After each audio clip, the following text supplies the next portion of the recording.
Right.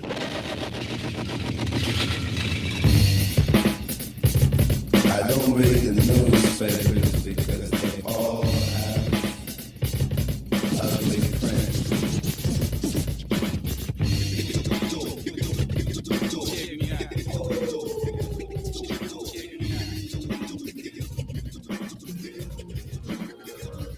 At the starting of the week, at Sunday talks, you'll hear them speak. It's only Monday.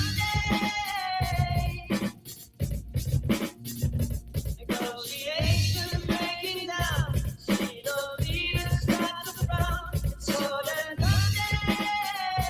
Monday. We are back with another edition of your favorite morning show, The Daily Dose on the Gorilla Radio Network.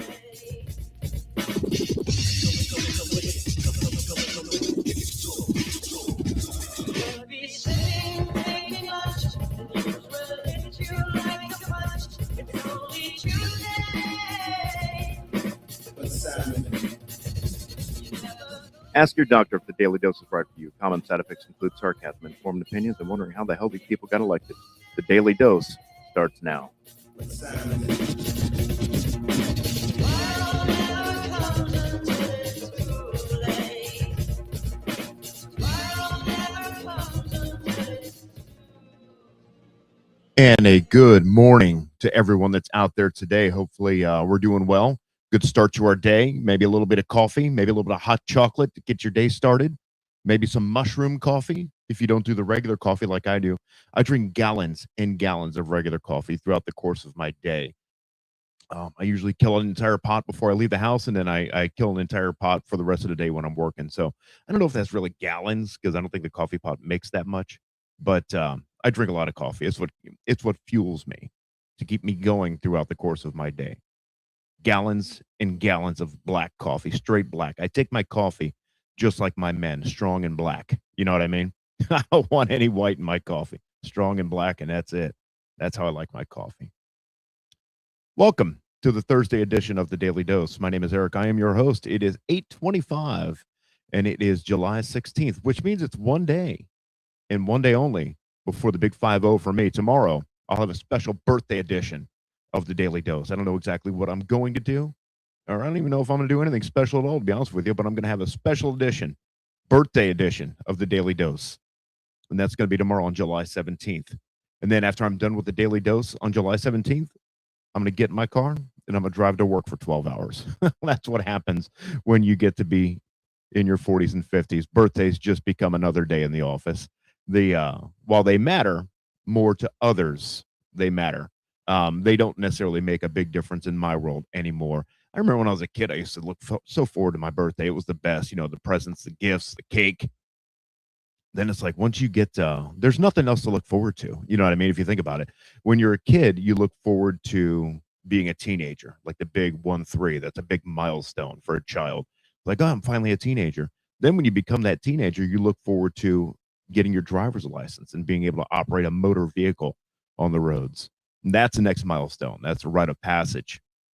Then after that, you're like, well, what's next? 18. Back in my day, you used to be able to be 18 and buy a pack of smoke. So that's what I was looking forward to, going to the store at 18 and not having to have my 18-year-old buddy go and buy my smokes for me. So 18 is a big one. But, now you vote at 18. I think you have to be 21 to buy smokes. I don't smoke anymore, so I don't know. But that was my big one back in the old day. And then, then you get the big 2-1. You're like, shit, I can go to the liquor store and I can buy an 8-ball of Old English and I can sit there with my friends and pour some out for my fallen homies over the year legally and not have to worry about anyone interfering with my activities, my fun time, my happy fun time, as I like to refer to it as. Then it kind of slows down a little bit. After 21, you're like, well, what's next? Then you realize you're slowly becoming an adult. And the next milestone is, well, when I turn 25, I'll get a reduction on my car insurance. That's always good. You know what I mean? I'm not going to pay $300 a month for car insurance anymore. It's going to drop down to about 125. So that's a big thing to look forward to. And that's really the last milestone in your life. You know what I mean? And then it's just the zeros come after that. Well, now I'm 30. Now I'm 40. And ultimately tomorrow I'll be 50. So that is the milestone of a child's life. All the different benchmarks that makes them a growing adult. into adulthood. Those are the milestones. So I don't know what's to look forward to after 50. Hopefully staying alive till I get to 51. I guess that's the next milestone. Hey, everybody, I made it another year. Fuck. All right, so we got some good stuff coming up in the Daily Dose today. Just a quick synopsis of what's going to happen. We're going to do a little bit of local weather, as we always do. I've got as promised yesterday on the morning show, I did say I would be able to cover this story because I had more time today. So we've got ass licking, we've got angels flying, we've got hostage being released, we've got drugs being seized, and then we've got something that may make your life happy at least twice a year as the year progresses. Hopefully, we talk about it every year, and it never happens. But for some reason this year, it seems like it's going to stick. So we'll see what happens. Let's go ahead and get things moving on the show because you've been listening to me ramble for the past 5 minutes about nothing, nonsense, garbage, nothing that matters to you. And to be honest with you, none of it really matters to me either. I just say it because I like to hear my own voice. About 5:17, and my apologies, Chassahowitzka. Some of you woke up early today to join Good Day because of your little thunderstorm rolling through, right? This is it. There's no severe weather right here. This is just a big old tropical downpour. Got some thunder and lightning in there as well from Homosassa Springs southward on 19 through Chassahowitzka. Now we're into Hernando County, so Pine Island, Bayport, and to Brooksville. Heads up, I got a little thunderstorm just to your northwest, and it's drifting southward and headed your way. I just want to let you know. 81 in Tampa, 84 in St. Pete, 82 in Sarasota, 70s inland, 70s to the north for you this morning. The winds are relatively light as we speak, but we are anticipating more of a northwest wind today. It's an onshore wind, but different than what we've had over the past couple of days. And I just think in general, our rain chances are going to start to go up because a lot of moisture is going to move into the northeast Gulf, and it's going to sit here and it's going to pool, and you could potentially get some spin out of this. Maybe an area of low pressure forms. I know your thoughts go all the way to the other end of the spectrum, and I don't want them to, because even if a weak low develops, that's what it's going to be. Just a weak low. And remember, there'll be a lot of land interaction. There'll be a lot of wind shear and dry air involved. So this messy low, as it develops, is going to start to provide tropical downpours, increased rain chances. So for instance, today it's like a 40% rain chance. Then tomorrow a 50. By Sunday, it's a 70% rain chance. As far as rainfall accumulation goes, now the models are still fighting each other. Okay, some of the reliable computer models are saying several inches of rain possible along the west coast of Florida, which would be good.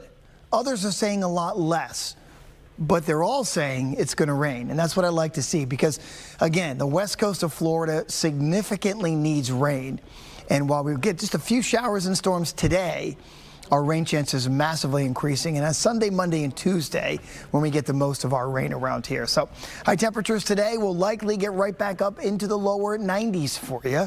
But again, just a few scattered showers here and there. Warm and stuffy tonight with a low of 80. Tomorrow, the rain chance goes 50-50 to finish off the week with a high temperature of about 91 degrees. There's your 10 to 15 knot wind offshore today.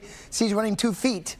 With a moderate chop. It's been a while since I threw 70% rain chances on there, but we got them Sunday and Monday, and then gradually kind of getting back to normal by the middle of next week.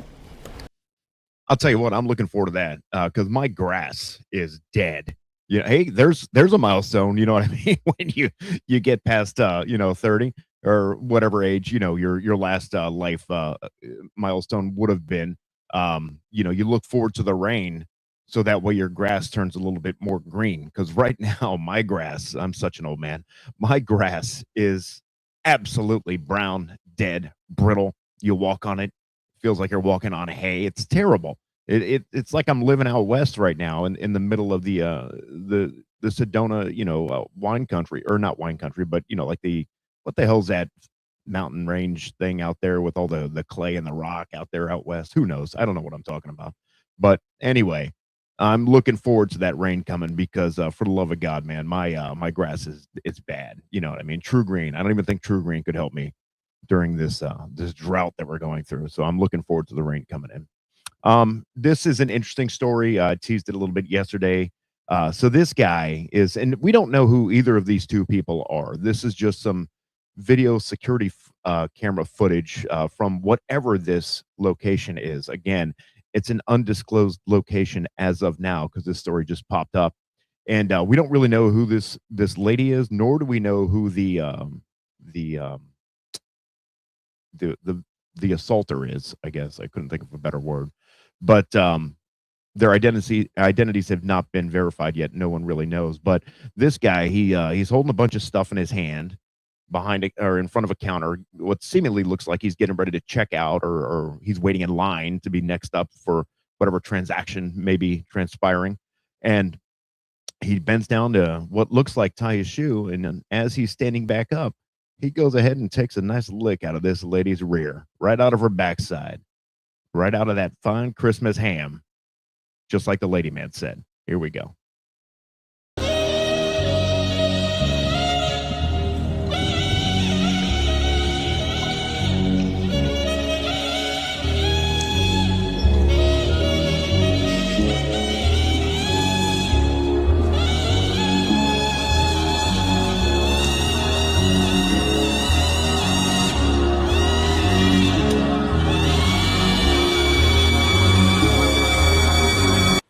Now, in that video, it doesn't look like he's licking it, but that's what the headline says. It looks more like he's a sniffer, like he's an ass sniffer. You know, to me, it would appear as though he's getting his nose close enough to the backside of that woman because he wants a quick sniff of what her asshole smells like. That's what it seems like to me. But, you know, I didn't see a tongue come out and move in any direction across her rear. Rectum damn near killed him. But what I did see is his nose getting rather close to her ass. So to me, that's what I think. But again, I'm not a video analyst. I don't do that for a living, nor do I sniff women's asses or lick women's asses in public places, because that would just be disturbing to the children that are trying to play the video games behind me. Do they still have video games in convenience stores? I remember when I was a kid, man, I used to go to that Street Fighter machine. I used to love when my mom and dad needed to go to the convenience store, which was right around the corner from the apartment that I lived in. It was called Spanish Oaks Apartment on Waters Avenue in Tampa. And it was a shithole, man. I'll tell you, it was terrible. But there was this little convenience store that was right next to the Spanish Oaks fine living apartment complex. And we used to go there for whatever reason. You know, my mom was a big drinker, so she needed beer and, you know, whatever all the time. And, you know, they both smoked, so they probably needed a pack of smokes or whatever. And so we'd go over there and, you know, I'd hop in the backseat of the car. I would not put my seatbelt on. I'll tell you what, because back in the old days, people, you didn't have to wear seatbelts. That wasn't a thing. You know, seatbelts were not necessary. You know, they should have been. Well, they should have been.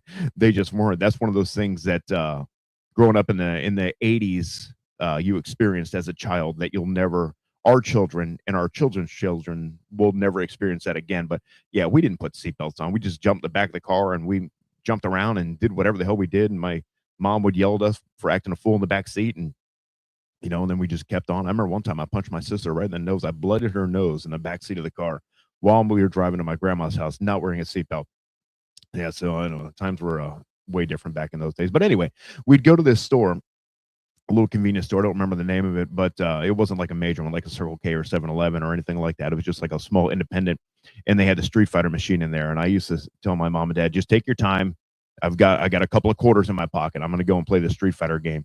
And man, it was great. I used to love it. I don't even know why I'm talking about this right now. Oh, because the kids are playing the video games, and you know, I don't want to sniff people's asses while they're playing video games because it could be borderline offensive to the kids. That's why.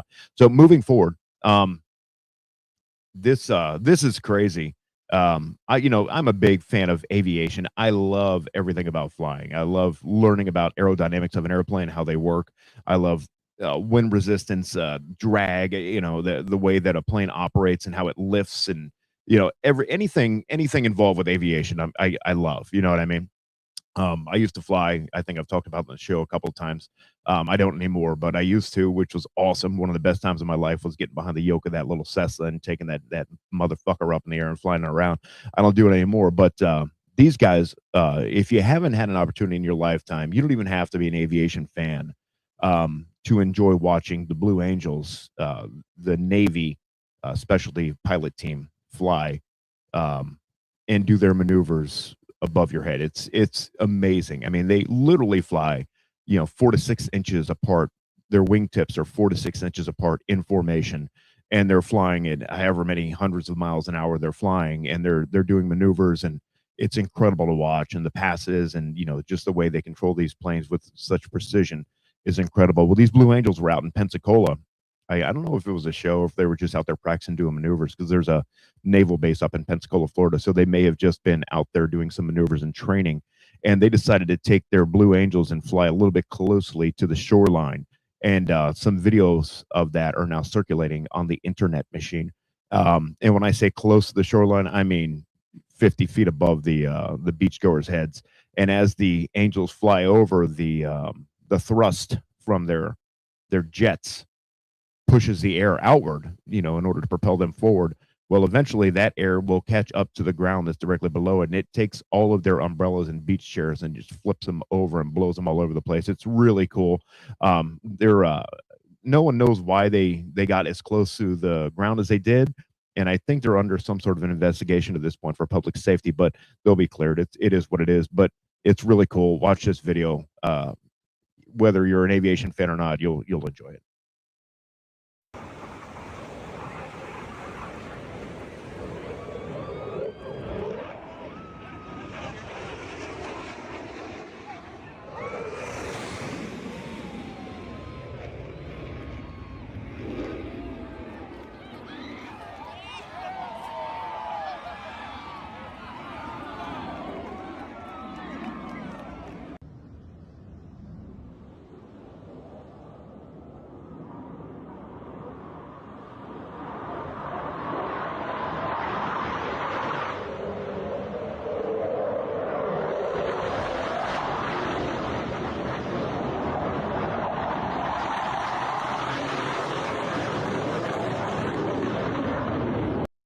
That second video is really cool because you can actually see how close that plane is to the ground and how close it is, how low it is flying over the people's heads. It's incredible. These guys are so talented and they're fearless, and they have 100% faith and trust in their partners that are up there flying with them, because without that faith and without that trust, one wrong move and guess what? It's game over. You know what I mean? When you're flying that close and you're using that much precision to fly. I mean, when I say game over, it would be complete game over. It would be disaster. So, yeah, that's pretty cool watching those guys fly. I've had the privilege of seeing them a few times in the past in person. And then, I could watch their videos over and over and over again, because it's really cool to see them fly. It's absolutely amazing to watch what these guys can do. We've got in the news today, apparently Pinellas County, my hometown, my stomping ground, my current stomping ground, Pinellas County. Some people say Pinellas, some people say Pinellas. All depends on what side of the tracks you come from, I suppose. Pinellas County, we got a huge drug bust, and it's kind of cool. I'm just watching this video of myself in the camera here. And every now and again, depending on what direction I move, my shoulder disappears. That's kind of cool. You know what I mean? Wow. All right. So, yeah, we had this huge drug bust, and a ton of cocaine. Actually, yeah, probably. I don't know if it's literally a physical ton or maybe a metric ton, but if you can imagine what a ton of cocaine would look like, it would look something like this. The Pinellas County Sheriff's Office says they recently seized $2.1 million in cocaine and what they describe as a huge drug bust. News Channel 8's Grant Palmer joins us live. He's at the Pinellas County Sheriff's Office with details. Grant. Stacey, Pinellas County Sheriff Bob Gualtieri says they took down a full-scale operation. At the center of it all, Daniel Pinellas, who Gualtieri says they've had their eyes on for a few years. Pinellas County Sheriff Bob Gualtieri says a recent cocaine bust this past Saturday night was one for the books. Again, this is just a historical seizure. I've never seen anything like it come from one person. All this cocaine in those duffel bags, again, 60 kilograms of cocaine is basically off the charts. At the center of it all is 35-year-old Daniel Pinellas, described by Gualtieri as the head of the organization. The sheriff says his arrest has been years in the making. We first received information that he was a major distributor, and what happens, it's no secret, is that we arrest people and we get information from people, and people tell us, here's what's going on and here's who's doing it. His name surfaced over and over again. Sheriff's deputies also arrested Arturo Carlos, Jesus Morales, and Joaquin Enriquez. Gualtieri says the cocaine was transported in these truck tractors, which were used as props to hide the supply. We estimate that Carlos, Morales, and Enriquez transported about $1 million on every trip back to El Paso. And remember, this routine repeated itself every month. Gualtieri says the cocaine was hitting the streets right here in Pinellas County. Daniel Pinellas was obtaining multiple kilograms of cocaine from a source of supply outside of Florida and distributing that cocaine to many different people within Pinellas County. The sheriff says this is how much Pinellas had in his car when he was finally apprehended. We found 3 duffel bags containing 60 kilograms of cocaine in Pinellas' vehicle. The cocaine is displayed here on the table, and it has a street value of about $2.1 million. Okay, 2 things. First of all, how do you become that big of a drug dealer? You know what I mean? Where, you got your local guys, that are out there on the street corner, I guess, and they're kind of doing their thing, selling little baggies of cocaine and weed to, like the neighborhood kids and whomever, the junkies that are roaming around. That's fine. That's kind of low level shit, and they're just making a couple bucks here, a couple bucks there. But how do you become that guy? That's what I want to know. How do you become that guy that literally has tractor trailers transporting so much cocaine that, he said, Gualtieri, or Sheriff in Pinellas, I like him. He said that they were transporting $1 million worth of cocaine a month. A month. Good Lord have mercy. How do you get to that level? Is it TikTok? Social media? I still can't figure the social media thing out to get this show out to the masses. You know what I mean? How the hell would I get the word out that I've got millions of dollars worth of cocaine to distribute in a quick fashion? It's wild to me that someone could go from, because he had to start somewhere.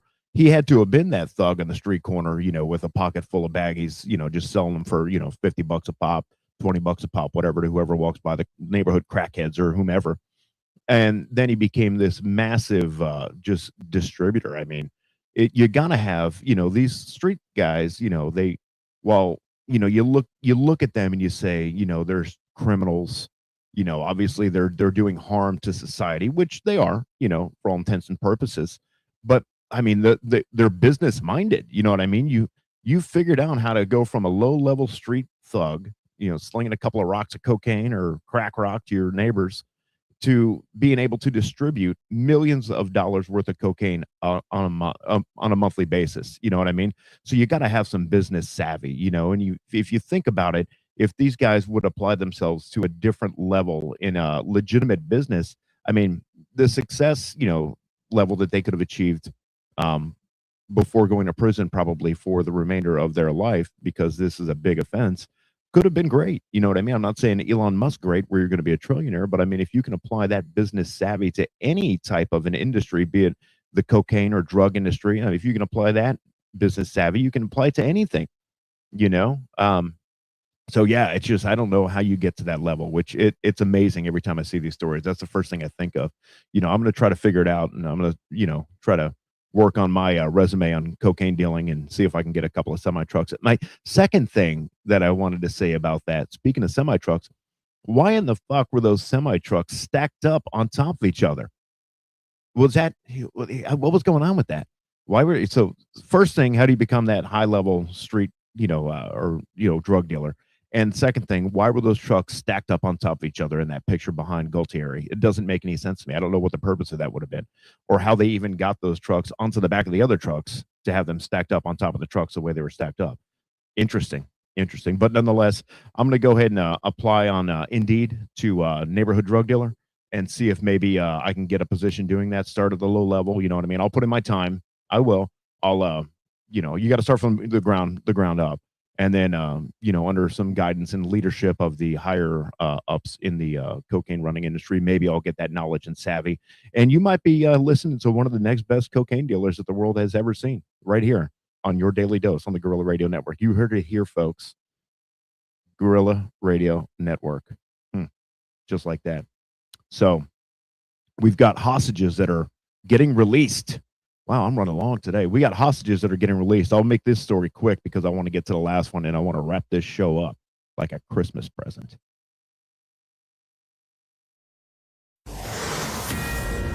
And we start with this, a Fox News alert. President Trump revealing Iran has released an American citizen who was banned from leaving the country since December of 2024. He calls it a gesture of goodwill from Iran.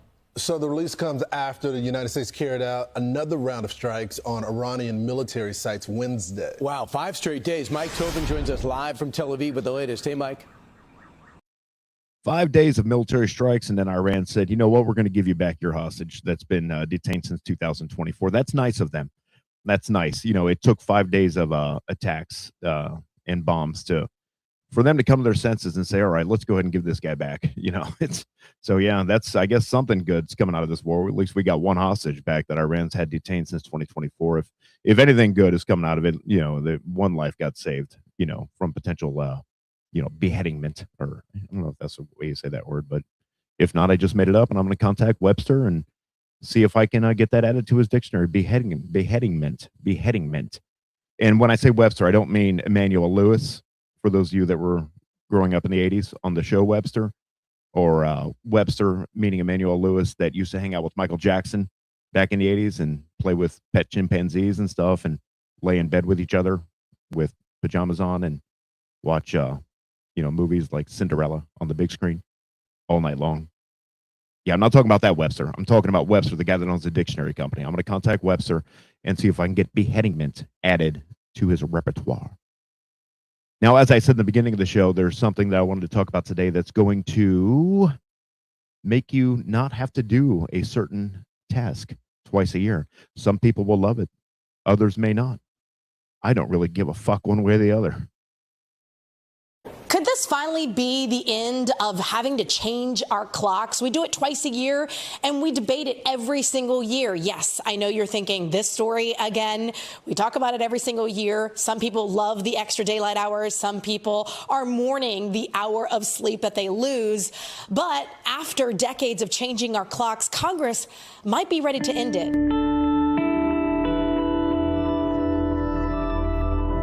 That growing frustration is why the House is expected to take up the vote this week. The Sunshine Protection Act, a bill that would make daylight saving time permanent. Florida Congressman Vern Buchanan says making that change would make life easier for families. Not everybody loves the idea, though. Daylight saving time being permanent would mean darker mornings for part of the winter, and that has some concern for sleep experts. We really need. So there you have it, folks. You may not have to set your clocks back or move them forward 2 times a year anymore moving forward. Breaking news out of Hollywood right now. I've got the Fox News on directly above my head. That's what I'm looking at. Water main break floods West Hollywood neighborhood. And if you look at this, this is crazy how much water is flooding the streets of Hollywood right now. It's got to be 3-4 foot deep. It's, a quarter of the way up the side of the buses that are parked in this bus depot that they're showing on the news right now from the helicopter view. It's pretty wild. Water everywhere. So, yeah, if you get a chance, turn on the news. Breaking right now, West Hollywood, boom, flooded, water main break. Yet another reason why it's better to live in Florida, because we don't have water main breaks. I can't back that up. We do. I can't back that up. It happens from time to time. Hey, you guys, I'll tell you what. This has been a good show today. It's been entertaining. It's been fun. I'd venture to say it's been real fun. Say a little listen to that, little Bob Seger. That's our going out tune today. Listen, guys, every day, Monday, Tuesday, Wednesday, Thursday, Friday, your daily dose, right here on the Guerrilla Radio Network, 8:15, 8:20. We'll go live every day. You can follow us on all of our social media outlets, all of your social media outlets. We just borrow them from you to give you this content. Guerrilla Radio Network on Facebook, Gorilla Radio 47 on Instagram, or you can subscribe to our YouTube channel, which is at OG Gorilla Radio. You can watch the show live there. And actually, for all of you who are not very savvy with computers or the YouTube machine, it'll send you a notification directly to your mobile device and let you know the beginning of the show is starting. We look forward to doing this with you again tomorrow. It's Friday. It's everyone's favorite day of the week, except for me, because I still have to work until Monday every day. But for the majority of the normal folks, Friday is the favorite day of the week. So I look forward to doing this with you again tomorrow. We do take the weekends off, and then we'll have our regular show 8:15 on Monday morning, and then we'll have Live with Mike and Eric featuring Angel, 5 p.m. that Monday as well. Have a great rest of your day, and I will talk to you folks tomorrow morning. It's been fun.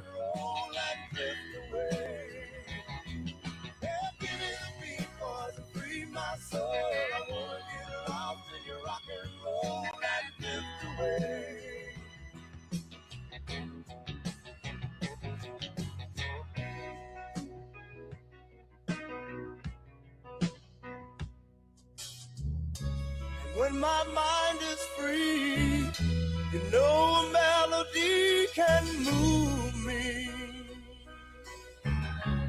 When I'm feeling blue,